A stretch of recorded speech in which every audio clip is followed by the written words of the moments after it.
family, friends. Today I'm saying family because everyone always tells me that I always say friends and never family. But I consider all of you my family in Christ. Welcome to another episode of Changing Tracks. Today we have yet another wonderful video conference, this time in English. We have the honor of having Mario Joseph with us.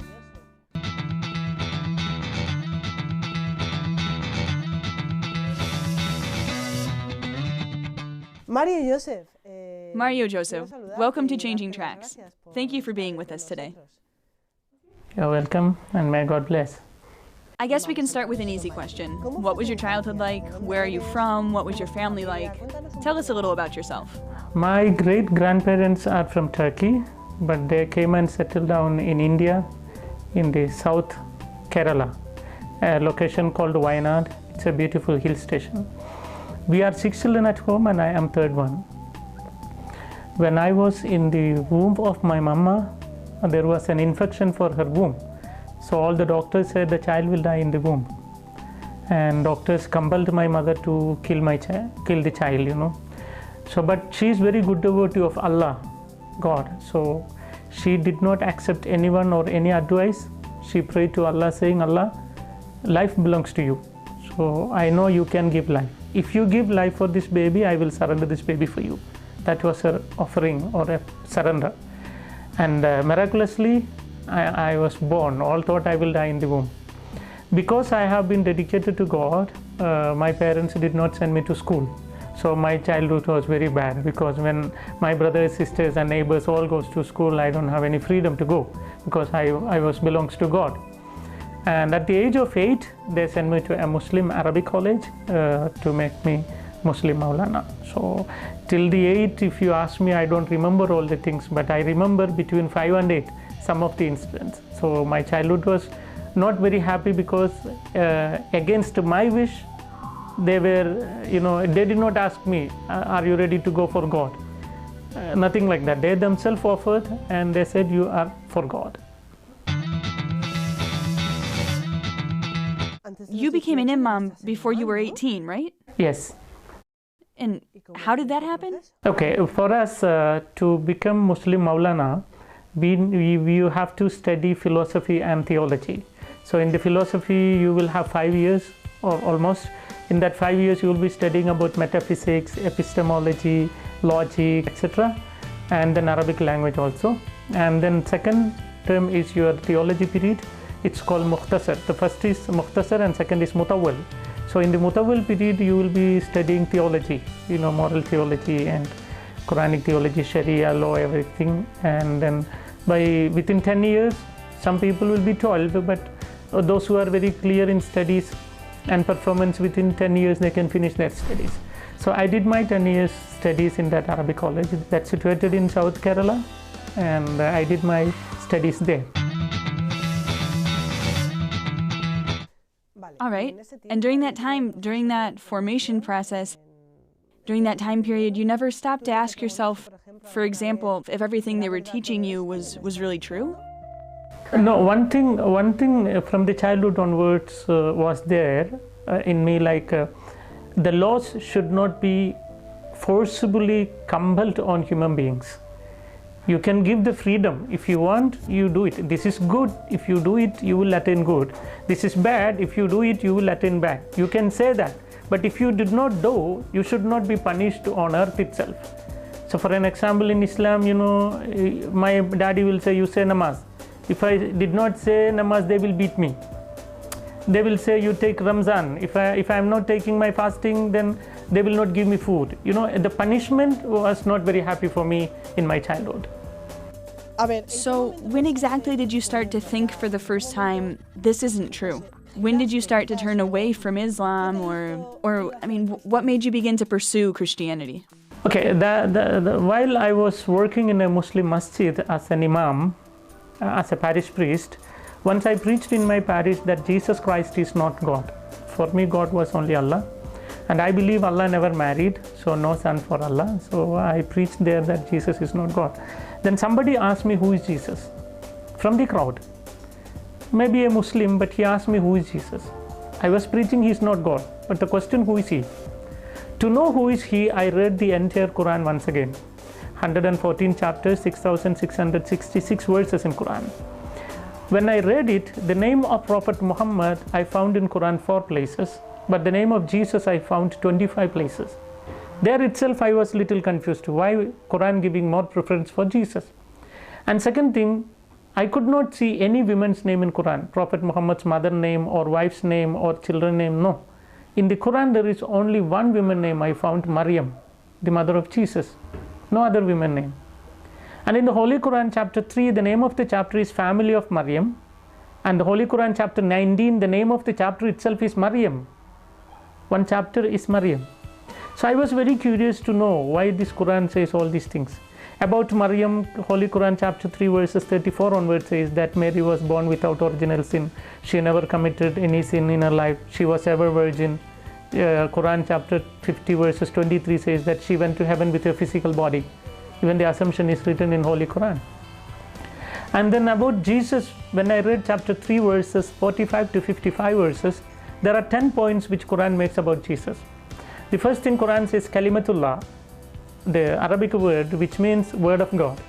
And the second thing Ruhullah, which means Spirit of God. And the third is Isa al-Masih, which means Jesus Christ. So Quran gives the name for Jesus, Word of God, Spirit of God, Jesus Christ. And then Quran says that Jesus spoke when he was very small, like 2 days old after his birth. He began to speak. Quran says that Jesus created a live bird with mud. He took some mud, formed a bird. When he breathed it into it, became a live bird. So I think that he can give life. He gave life to a mud, clay. And then Quran says that Jesus cured a man born blind and a man with leukoderma, leprosy, etc. Continuously Quran says that Jesus gave life to dead people. Jesus went to heaven, he is still alive and he will come again. When I saw all these things in Quran, my thinking was what the Quran says about Muhammad. You know, according to Quran, Prophet Muhammad is not the word of God, not the Spirit of God, never spoke when he was 2 days old, never created any bird with mud, never cured any sick people, never raised any dead people. He himself died. And according to Islam, he is not alive and he will not come back. So there is a lot of difference between these two prophets. I don't call Jesus as God, you know. My idea was he's a prophet, but he's a prophet greater than Muhammad. So one day I went to my teacher, the one who taught me 10 years in Arabic college, and I asked him, teacher, how the God created the universe? Then he said, God created the universe through the word. Through the word. Then my question, word is creator or creation? Must clear it. My question, whether the word of God is creator or creation. Quran says Jesus is word of God. If my teacher said the word of God is creator, which means Jesus is creator, then the Muslims must become Christian. Suppose if he said the word is creation, he will be trapped. You know why?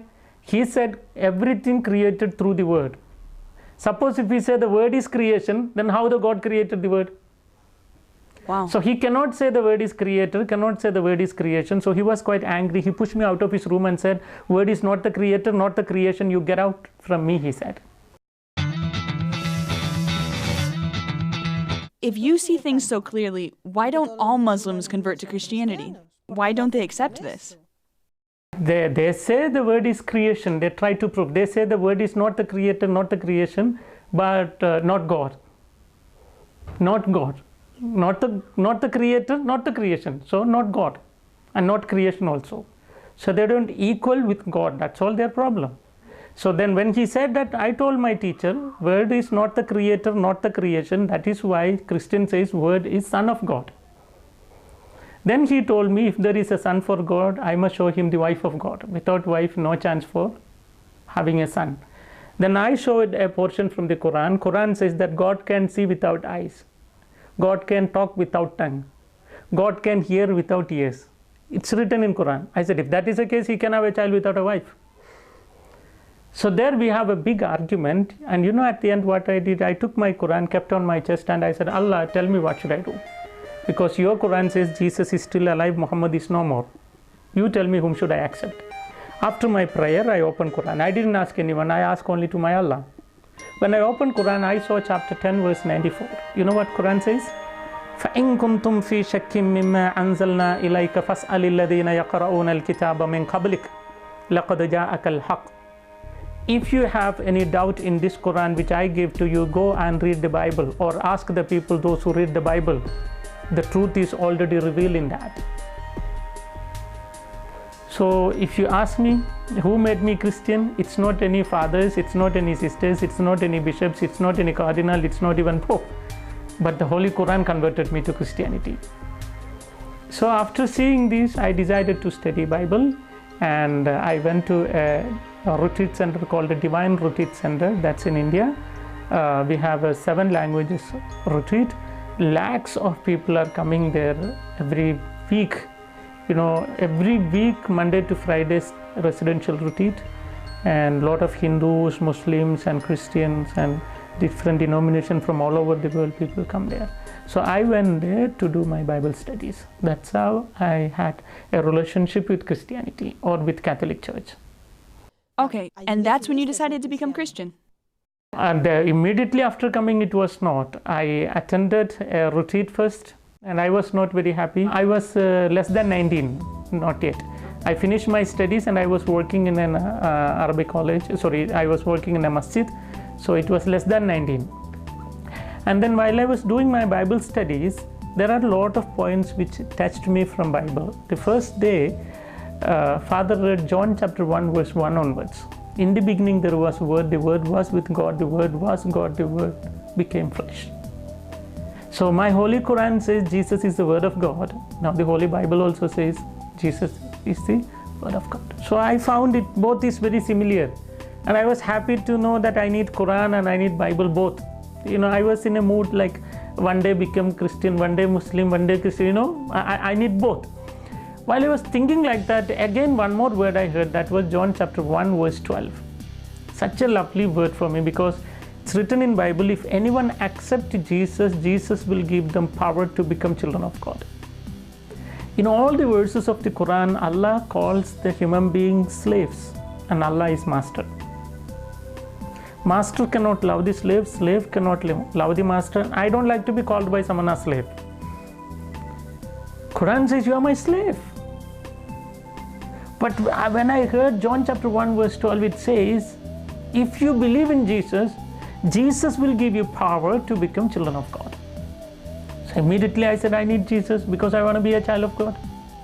There I began to call my God Daddy. Till then I never knew that I can call God Daddy. Jesus taught the prayer in Aramaic language, Abun Doshmayo, our God who art in heaven. Abun he called. In Arabic language, Abun means our dad. And if you ask me, I cannot express my joy whenever I call my dad, whenever I call God Dad. And whenever I think that the creator of the universe is my dad, I have a kind of joy which I cannot express. It's beyond my, experience cannot explain. Only you can understand by experience. So I really love to call my God Dad. There I decided to accept Jesus. So that's when you made the decision to become a Christian? Yes.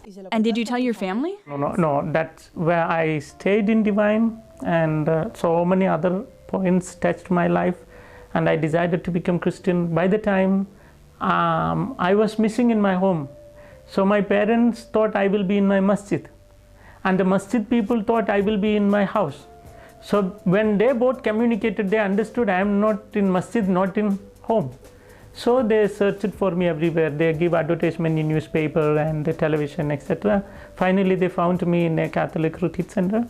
And one fine day, my dad came there, and it was very horrible because he beat me very badly, and there was bleeding from my nose, and I was unconscious. And then he took me home. I don't know how he took me, but somehow he took me home because I was unconscious.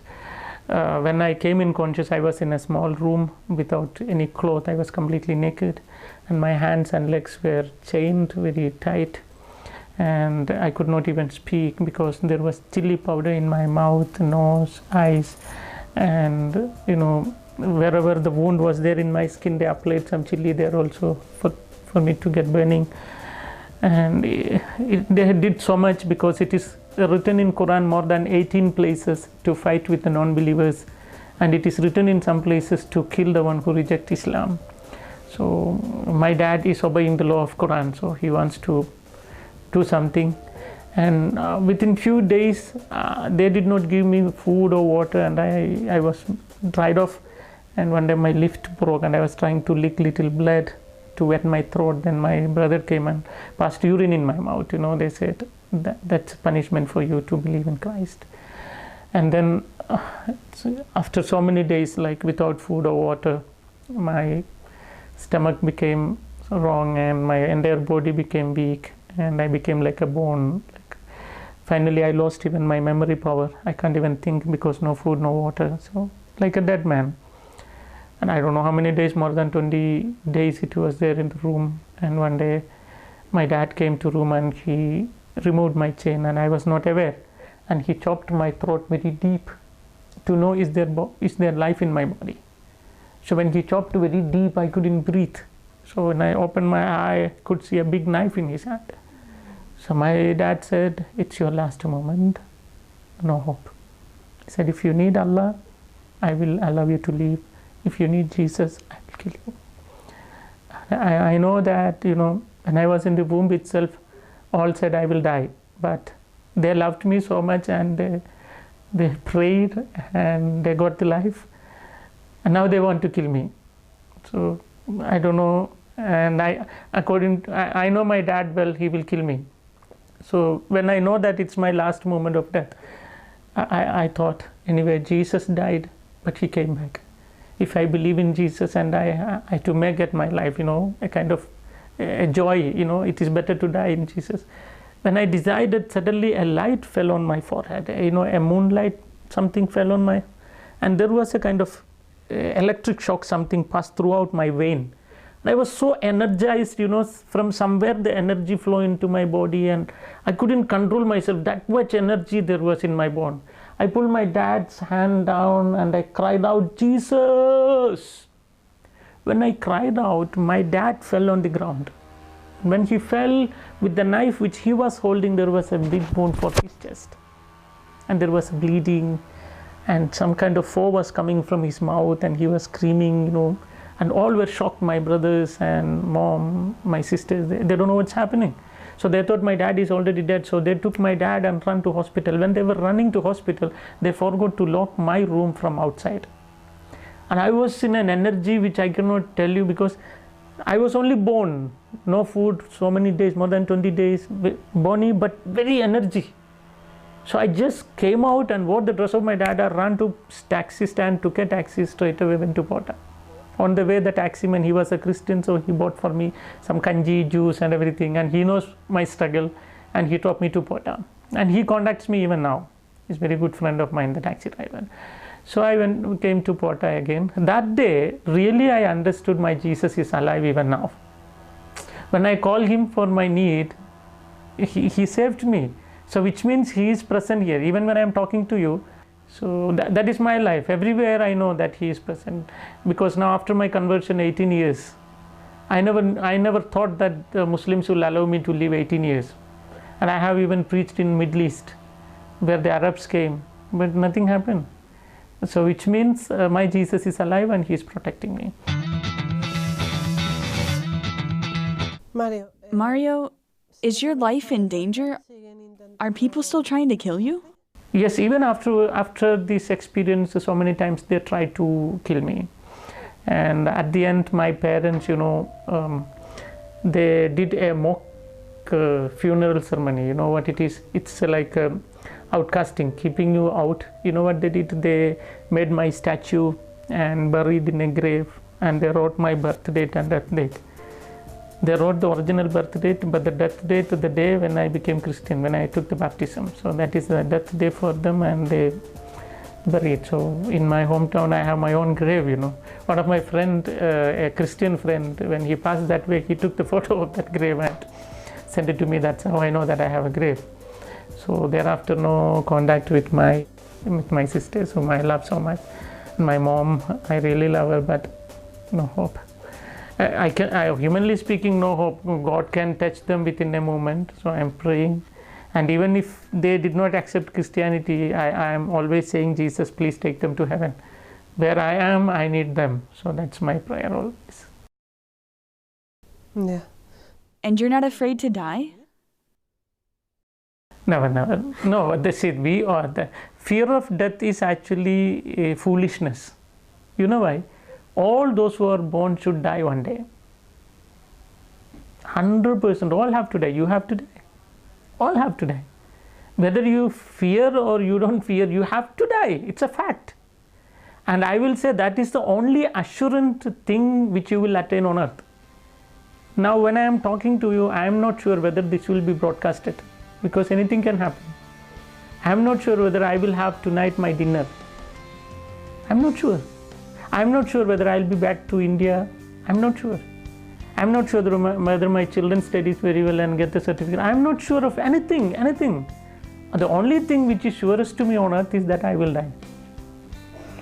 All other things are unsurest thing, and you are trying. Something is happening, something not happening. But it is unsurest. It's not sure. The only thing which is surest on earth is death. So never fear death. You must be sure that it is going to come one day. Then what you can do is, you can think like this. If you believe in Muhammad and die, you know what will be your situation? Prophet Muhammad died, people buried, and afterwards we don't know where he went. If I believe in him and die, I don't know where I will go. Gautama Buddha, Mahavira, Guru Nanaka, Shirdi, Babi, Kali, Muruga, Baswana, Vamana, so many gods and goddesses in my country, in India. All have lived, created history, they died, people buried, and we don't know where they went. So if I believe in all these gods and goddesses, I don't know what's my future. But Christ, who died, but he came back. So I have a hope, if I die in Christ, I too can come back. So it is better, be sure of death, and that should be in Christ. Because Jesus very clearly said, I am going to my Father's house. John chapter 14 verse 3. I am going to my Father's house. There are so many rooms, and I will arrange a room for you, then I will come back to take you. So, I am so happy to know that my Jesus is arranging big bungalow for me there, big house. Once if he finish the work, he will come back to take me. I think it is a big bungalow because last 18 years Muslims tried to kill me, they could not kill, which means still the construction is going on. Once if it is ready, then he will come back to take me. Then only the Muslims can kill me. Till then nobody can. So I am not afraid of death, because that is a fact. Only thing I am thinking, after my death what? To have eternal life, you need Jesus. And not only that, you need Catholic Church. I will specifically say that because my faith is, every religion says the block between God and man is sin. And in Islam, for the sin, they are offering animal. For their sin, they are sacrificing animal. In Hinduism, next birth. But only in Christianity, Jesus himself took my sin and my punishment, and he removed this sin from me. And he made me pure, and he can surrender me to God, the Father, saying that he is pure, and I have purified. I have taken out all his transgression, his punishment, and his sins. So now you can take him to heaven. So Jesus is my Savior. He is a perfect man because I am man. My Savior should be a man. And he is perfect to God because I need eternal life. Only God can give eternal life. It's very simple to tell you. The consequences of sin is death. The consequences of sin is death. So to remove the death, what you should do? To remove the darkness, you must bring light. The same way, to remove the death, you must bring life. Whose life?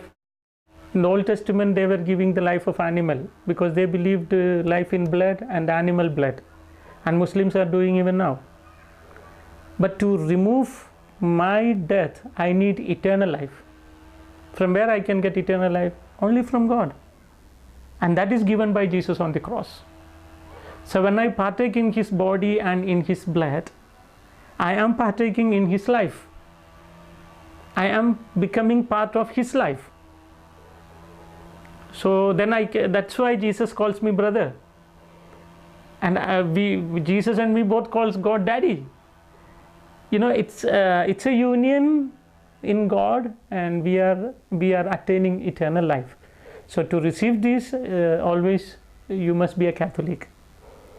Because Jesus clearly said, if you eat my body, if you drink my blood, you shall never die. Even if you die, I will raise you. So that's how I decided to become Christian, especially a Catholic. Okay, now I have a question. Your life is in danger. You're here in Europe taking a huge risk by sharing your testimony with others. What do you think about the people here in Europe who are baptized but who don't practice their faith? What would you say to them? This. That's the reason there are two problems. One is that we are very weak in educating our children in faith. We are very weak. And that weakness originated in us. We were speaking a lot of freedom for human beings. So when we give a lot of freedom which is not permitted by God, this has happened. For example, the gay marriages or fetus killing or abortion, or the alcohol or drugs. Everything is legalized in all the countries now, almost everywhere. So when it is legalized, nobody has the right to question anyone. Even the parents doesn't have the right to question the children. So this human freedom is the real problem to come out of faith. And the second thing, in this freedom, the parents are unable to tell children to go for catechism.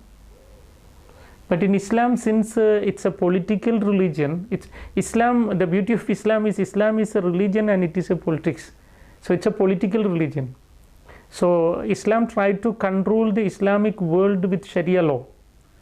So it is forcibly asking the children to attend the catechism. So from childhood onwards, they are training with real catechism, so they have a lot of fanatic faith. I say we must respect the human being, we must give full freedom for the human being. At the same time, from childhood, we must try to educate Catholicism to our children. If it can, then definitely the European world will change. 2 days before I was praying for Europe, after reaching here, midnight I was praying and asked the Lord, what's a message to the Europe, especially to the Spain? And I received a message that was the Revelation chapter 2 verses 2 to 4. God himself says, I know how hard work you did for me. God says to Spain. Spain did a lot of hard work for the name of Jesus. And I know how much you suffered for me. A lot of suffering we have gone through for Jesus. And I know how you tolerate the false prophets. Spain have fought with false prophets so many years. And then God says, but now I have a complaint against you. You lost that first love. You lost that first love. Get back that love. So the entire Europe, God is saying only one thing: get the same love back. How your forefathers was here, get back. And we all will pray for that, and we will work for that. That's all my ambition. That's the reason I am here. It's not I wish to come here, but God sent me to Europe. So there are so many prophets, those who are coming to Europe, and there are so many prophets in Europe, so many saints in Europe, which we are not aware. So all will be working and praying together. Definitely the changes will happen.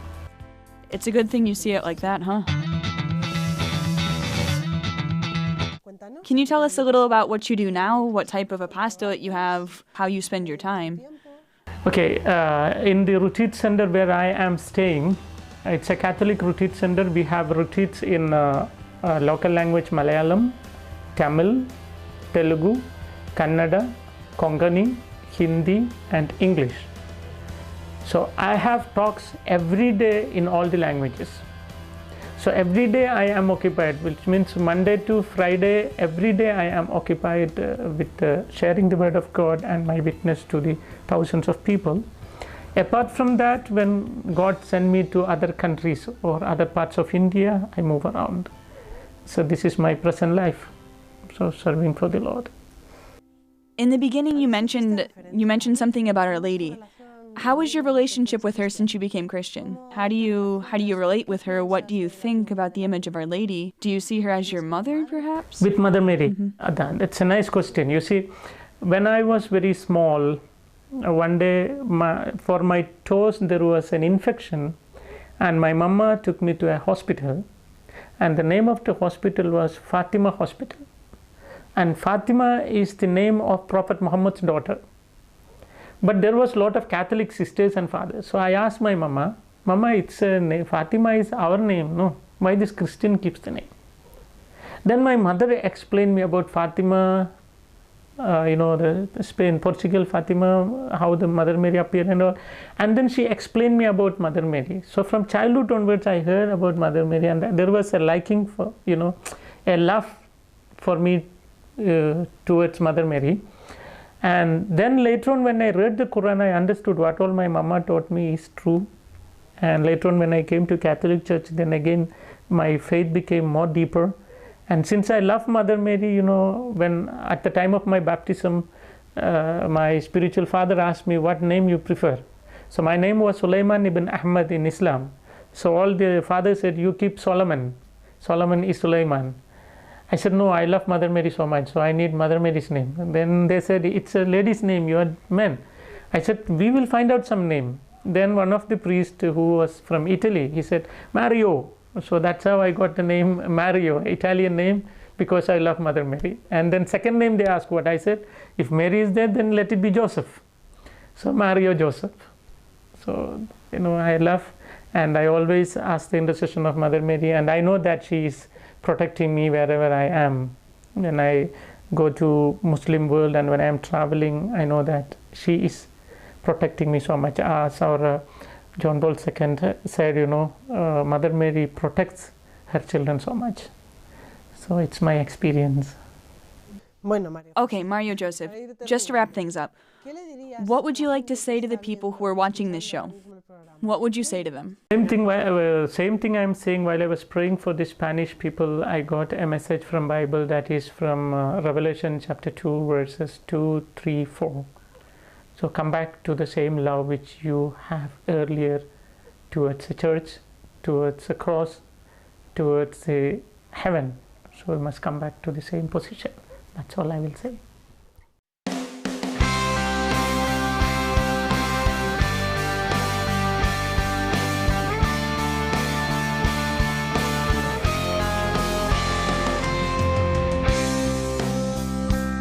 Thank you so much, Mario. Thank you for being here with us. Okay, may God bless.